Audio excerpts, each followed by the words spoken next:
নৰেন্দ্ৰ মোদীৰ নতুন মন্ত্ৰীসভাত কোনে কোনে কি পদ পালে বুলি আমি চালে প্ৰথমে নৰেন্দ্ৰ মোদী ডাঙৰীয়া তেখেতে প্ৰধানমন্ত্ৰীৰ লগতে কৰ্মচাৰী ৰাজহুৱা অভিযোগ আৰু পেঞ্চন মন্ত্ৰী বা পাৰমাণৱিক শক্তি বিভাগবোৰ তেওঁ চোৱা চিতা কৰিব। ইয়াৰ পিছত যদি আমি চাওঁ গৃহমন্ত্ৰী অমিত শ্বাহ তেখেতে আগতো আছিলে, এতিয়া তেখেতে গৃহমন্ত্ৰী বিভাগৰ মন্ত্ৰীত্ব লাভ কৰিছে। ৰাজনাথ সিং প্ৰতিৰক্ষা মন্ত্ৰী। আনহাতে যদি আমি চাওঁ ইয়াৰ পিছতে গড়কাপ্তানি বিভাগৰ মন্ত্ৰীত্ব লাভ কৰিছে নীতিন গাডকাৰীয়ে। নিৰ্মলা সীতাৰাম তেখেতে বিত্ত মন্ত্ৰীত্ব লাভ কৰিছে। উদ্যোগ আৰু বাণিজ্য মন্ত্ৰীত্ব লাভ কৰিছে পীযুষ গোৱেল। আনহাতে ইয়াৰ পিছত যদি চাওঁ জে পি নাড্ডা তেখেতে স্বাস্থ্য আৰু পৰিয়াল পৰিকল্পনা বিভাগৰ মন্ত্ৰীত্ব লাভ কৰিছে। ইয়াৰ পিছত যদি চাওঁ শিৱৰাজ সিং চৌহান তেখেতে কৃষি বিভাগৰ মন্ত্ৰীত্ব লাভ কৰিছে, তেখেতে বিজেপিৰ হয়। ইয়াৰ পিছত যদি চাওঁ এছ জয়শংকৰ তেখেতে বিজেপিৰ, তেখেতে বৈদেশিক পৰিক্ৰমা বিভাগৰ মন্ত্ৰীত্ব লাভ কৰিছে। এম লাল খট্টৰ তেখেতে শক্তি গৃহ নিৰ্মাণ নগৰ উন্নয়ন বিভাগৰ মন্ত্ৰীত্ব লাভ কৰিছে। আমাৰ সৰ্বানন্দ সোণোৱাল তেখেতে জল পৰিবহণ বিভাগৰ মন্ত্ৰীত্ব লাভ কৰিছে। আনহাতে যদি আমি চাওঁ ইয়াৰ পিছত এইচ ডি কুমাৰস্বামী তেখেতে গুৰু উদ্যোগ আৰু ষ্টীল বিভাগৰ মন্ত্ৰীত্ব লাভ কৰিছে। ইয়াৰ পিছত যদি আমি চাওঁ ধৰ্মেন্দ্ৰ প্ৰধান তেখেতে শিক্ষা আৰু মানৱ সম্পদ উন্নয়ন বিভাগৰ মন্ত্ৰীত্ব লাভ কৰিছে। কিৰেণ ৰিজিজু তেখেতে সংসদীয় পৰিক্ৰমা বিভাগৰ মন্ত্ৰীত্ব লাভ কৰিছে, তেওঁ আগতে বিজেপিৰ আছিলে, আমাৰ নৰ্থ ইষ্টৰ হয়। আনহাতে ইয়াৰ পিছতে যদি আমি চাওঁ জিতেন ৰাম মাঝি তেখেতে ক্ষুদ্ৰ আৰু মজলীয়া উদ্যোগ বিভাগৰ মন্ত্ৰীত্ব লাভ কৰিছে, তেখেতে আগতে মন্ত্ৰীত্ব আছিলে।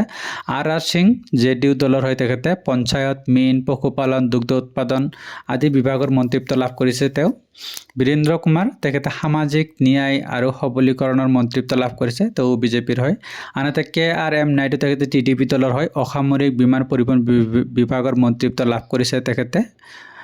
আনহাতে প্ৰহ্লাদ যোশী তেখেতে গ্ৰাহক পৰিক্ৰমা ও খাদ্য বিভাগৰ মন্ত্ৰীত্ব লাভ কৰিছে প্ৰহ্লাদ যোশীয়ে। ইয়াৰ পিছত যদি চাওঁ জুৱেল ওৰাম তেখেত বিজেপিৰ হয়, তেখেতে জনজাতীয় লোক হয়, সেইকাৰণে জনজাতীয় বিভাগৰ মন্ত্ৰীত্ব লাভ কৰিছে। গিৰিৰাজ সিং তেখেতে বস্ত্ৰ মন্ত্ৰী লাভ কৰিছে, বস্ত্ৰমন্ত্ৰী হয় গিৰিৰাজ সিং।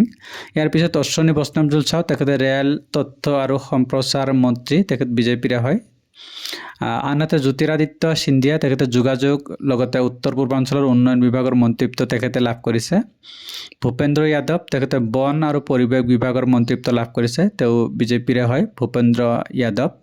আনহাতে ইয়াৰ পিছত যদি আমি চাওঁ গজেন্দ্ৰ সিং শেখাৱত তেখেতে সাংস্কৃতিক আৰু পৰ্যটন বিভাগৰ মন্ত্ৰীত্ব লাভ কৰিছে। আনহাতে অন্নপূৰ্ণা দেৱী তেখেতে মহিলা ও শিশু উন্নয়ন বিভাগৰ মন্ত্ৰীত্ব লাভ কৰিছে, তেওঁ বিজেপিৰে হয়। এইচ সিং পুৰী তেখেত বিজেপিৰ হয়, তেখেত পেট্ৰলিয়াম মন্ত্ৰী হয়, তেখেতে পেট্ৰলিয়াম মন্ত্ৰীত্ব লাভ কৰিছে। ইয়াৰ পিছত মনসুখ মাণ্ডভিয়া তেওঁ যুৱ ক্ৰীড়া পৰিক্ৰমা শ্ৰম আৰু নিয়োগ বিভাগৰ মন্ত্ৰীত্ব লাভ কৰিছে, মানে ক্ৰীড়া মিনিষ্টাৰ হয় তেখেতে। জি কিষাণ ৰেড্ডী তেখেতে কয়লা আৰু খনি বিভাগৰ মন্ত্ৰীত্ব লাভ কৰিছে, তেওঁ বিজেপিৰে হয় জি কিষাণ ৰেড্ডী। ইয়াৰ পিছত যদি চাওঁ চিৰাগ পাছোৱান তেখেতে LJP পাৰ্টিৰ হয়, তেখেতে খাদ্য প্ৰক্ৰিয়াকৰণ উদ্যোগ বিভাগৰ মন্ত্ৰী। আনহাতে CR পাটিল তেখেত বিজেপিৰ হয়, তেখেতে জলশক্তি বিভাগৰ মন্ত্ৰীত্ব লাভ কৰিছে। এই আছিলে 30জন মন্ত্ৰী যিসকলে শপত গ্ৰহণ লৈছিলে, তেওঁলোকক দপ্তৰবোৰ যোৱাকালি ভাগ কৰি দিয়া হৈছে। ভিডিঅ'টো চোৱাৰ কাৰণে বহুত বহুত ধন্যবাদ, ভালে থাকিব।